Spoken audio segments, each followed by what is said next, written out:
Hello and welcome. So over the past few weeks, I've been hearing a lot of people have been having trouble with the Fremennik Saga, the one Thok block off. So I thought I'd give it a try. So the main problem people had before, and some still do now, is that the combat portion of this as a requirement for the unabridged version, which is a completion escape requirement, you need to get more kills than Marmaras. You actually need 8 more kills than him to be precise. So I thought, why not give it a try? So to start this, you actually don't need any items, and you just talk to a guy to start it off. To start, you just fight people in this first room. This first portion doesn't really matter too much, just kill the people there, and during this time you can rearrange your ability bar if you want. I'll leave an image link in the description for the ability bar that you should have, or just copy the one I have in-game right now on the video. During the actual combat after this part, you will not actually have a weapon, you're just using Thok's fist, which actually he's using chaotic mauls, but as fists, if you actually check the damage he has. So you're only restricted to only certain abilities. I'll explain further when I'm talking over the combat portion. So once you've killed the monsters in the first room, Marmaras will speak to you. Just spacebar through the chat and you will wager him on who gets the most kills. So proceed through the next door. You can just click on the minimap to skip the next 2 cutscenes and proceed up the ladder. Then click through the minimap again to skip the cutscene, and then enter the northern door. Click on the actual screen, like where I'm clicking here, to skip the cutscene. And this will be very helpful to do because when you're going through the rooms, you want to keep your adrenaline up, so you want to cut out the time in between skipping rooms to the combat part. So this starts the most important part of the saga, the actual combat portion, which is the only thing you can actually mess up on. So my advice on this is go room to room without losing your adrenaline, skip the cutscenes, and just go straight back into the combat part, so that you don't lose any adrenaline when going in between rooms. So do note that killing an enemy gives health as well as adrenaline, so you don't actually need any food when doing this because you'll be killing them fast enough that you won't need food.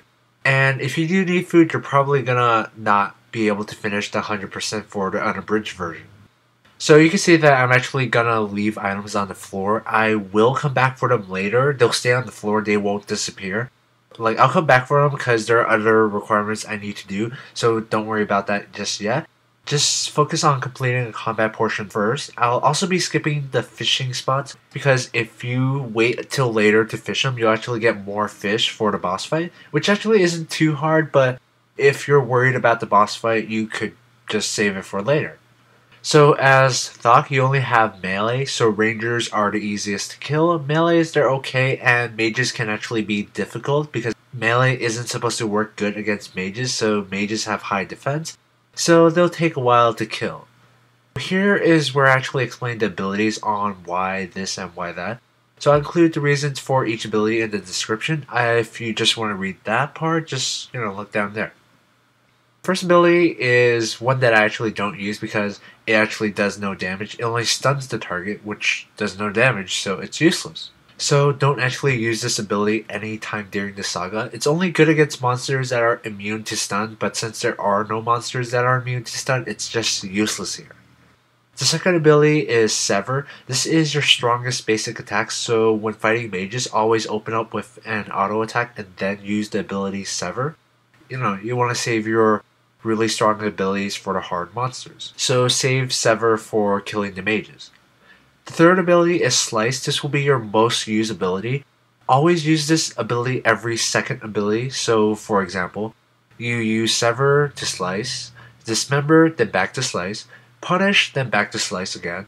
You will use this every second ability. You have to do this because if you don't, you're just going to run out of abilities to use. So using it every second time, you're constantly using abilities, which builds up your adrenaline for your ultimate.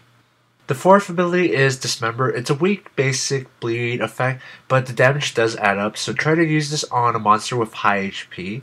And if you keep your what used to be the spec tab on, so you can see what the opponent has, you can see if Dismember actually hits or not. So if it does hit, just attack something else when it happens. If it doesn't hit, just keep attacking normally.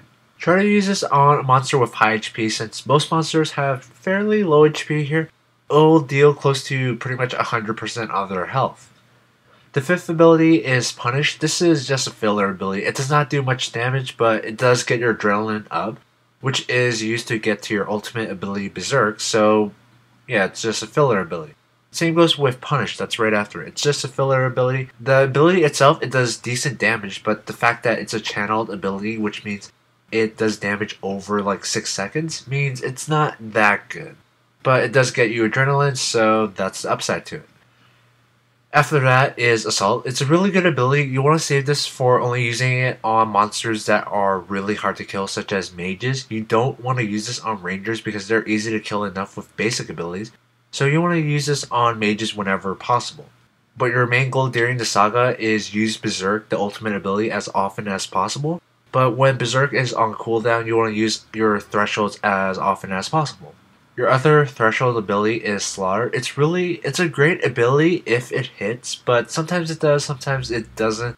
I actually do not like to use this ability unless my ultimate ability Berserk is on cooldown. If it is on cooldown, then I'm pretty much better off just using thresholds whenever I can. But when Berserk is available, just work your way up to an ultimate. The next two abilities is Anticipation and Freedom. These are it's used to stall your adrenaline bar when you're going room to room. So for example, here when you get to the fishing room, Marmaros will try to talk to you, but you can see that I actually have like close to a full adrenaline bar. So spam click anywhere on the floor to skip the dialogue really quick. Once you skip the dialogue, you'll see that your abilities are going all on cooldown. When they're off cooldown, use Anticipation when you can, then fish the water for the crabs. The crabs will give you bonus damage with your attacks, and once you have the crabs, your abilities will be on cooldown again. So run to the door, wait for the abilities to finish off cooldown, and then use Freedom, then enter the door. And the last important ability is Berserk. This is, in my opinion, the best ultimate ability for melee. Use this as often as possible. It doubles your damage for the next 20 seconds. It works with auto attacks as well as abilities, but it does not work with bleed abilities like Dismember, and it does not work with Slaughter. And the last ability is Overpower. It's really pretty much useless because it uses 100% of your adrenaline. It could just kill the target if it hits, but usually you're probably better off just waiting for Berserk or just using thresholds, because most of the monsters have low HP, so you're probably not going to use it, and it's not worth it if you're going to waste your full adrenaline bar just to kill a low HP monster. So for this combat portion, I guess I could just summarize it here. So when using your abilities, use Slice as often as possible. It has a short 3-second cooldown, so use it every other ability that you use. Your basic abilities are just basically used to work up to an ultimate. This is your #1 priority, to get to Berserk as fast as you can and use it as often as you can. And then after using Berserk, you want to use your basic abilities to work up to Assault. You will have just enough time to get to Assault with Berserk active, and with the two of these together, these deal an immense amount of damage. So save it for killing a full HP mage or whatever has a lot of HP. So while Berserk is on cooldown, it has a 60-second cooldown. Just use your threshold ability whenever it's off cooldown, meaning whenever Berserk is off cooldown, use Slaughter and Assault as often as possible. Of course, save your really good abilities for killing the mages. So for this room, before killing the last monster, you want to make sure you have the Berserk ability available. You don't want to use it yet, but you want to have a full adrenaline ready to use it. When you kill the last monster, use Berserk before entering the room, and then go through. It's actually a really long cutscene that you can't skip. Even if you had a full adrenaline bar and was still in combat right when you clicked to open the door, you would have lost it because by the time the cutscene ended, your adrenaline will have drained to 0. So this is why I would suggest using Berserk before entering this room. And once the cutscene is over, you just kill the giant troll really quick. Just hit it and then move straight to the 3 mages and focus on killing them as fast as possible. And then here is pretty much where it decides if you're going to reset or do it again. Because you have to beat Marmaros by 8 kills, which I actually succeeded here. It took me about just 2 tries to finish it. Just look at the top, look at the score. If you're not beating him by 8 kills, just log to the lobby, log back in, so that you could just reset the thing from the start. And then he'll ask if you want to start from your last checkout point. Choose no so that you can reset it and do it again. This may take a few tries because sometimes you're lucky, sometimes you're not. Usually it's just the unlucky part where you're just hitting constant zeros. This does happen. It annoyed me a few times, but it just takes a few tries to get it. Once you've actually succeeded in being 8 kills ahead, you want to head back through all the rooms, pick up all the stuff that you did not pick up, collect all the keys, collect all the food. The food will help for the boss, but it's not really needed, but it does help. And once you have all the keys, run back to the orange shield and open it. First, you'll have to pick the plants to the northeast. You'll pick 3 of them, and then you want to run to the northwest side of the room and mine the Promethean ore. Once you have all 6 items, you run to the southeast of the room and just use it on the spinning wheel to create the best thing ever.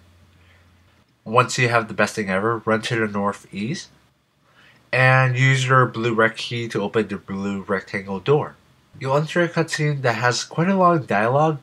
Just spacebar through the chat and you'll receive a fishy cake. Now this fishy cake will yield more fish for you when you're fishing. So now go to all the fishing spots, fish all the food that you can, and by the end of it, you should have pretty much a full inventory of boulder bass. Once you have done all this, just head back to the final room and enter the last room for the boss fight. You'll enter a very long dialogue, but you can skip most of it if you just spam click on the minimap and attack the monsters when you can. You'll do this 3 times until you actually attack the behemoth. And once you attack the behemoth, you'll actually start the fight. The way this boss works is you can't attack the other 2 monsters, but you can attack the behemoth. So by attacking the behemoth when he gets low, he'll eat one of his allies to heal himself. So the way to kill this boss is you attack the behemoth attacks his allies, so in turn kill his allies, and then eventually you'll kill him. So a thing to know for this boss fight is the other 2 monsters, they cannot attack through him. Just position the behemoth between you and the other 2 monsters in the room. Now the behemoth himself doesn't actually do much damage, but the other 2 does. So if you stand on the opposite side where they can't attack you, this will really help for not using any food. Now they do dig and spawn in different locations, so just reposition yourself whenever they do. And if you can't, then just, use the food that you have. You should have pretty much a full inventory of food, and that should last you quite a while. So this boss fight pretty much follows the same thing as before. You use Slice as often as possible, work your way up to Berserk, and when you use Berserk, try to work your way up to Assault, and when Assault is off cooldown, just use your thresholds whenever possible. And just repeat this until you kill the boss. It's not hard, but you'll notice that you actually miss a lot. Here, I try to actually use the ultimate ability Overpower quite a few times, but every time I use it, it seems to miss, so it's probably not a good idea to use that. Once you've killed the behemoth and the behemoth have killed his allies, you're at the end. So you could just spacebar through the chat. It's gonna get a quite long cutscene, but hopefully by the end of it, you will have completed every single thing, 100% objective completed, and you will have completed another completion escape requirement. So I hope this has helped some of you. It took me a few tries, so don't be discouraged if you don't get it the first try. Sometimes it's just unlucky with a lot of misses, because you actually miss quite a bit, considering that most of the time when you're attacking outside, you actually don't miss that often.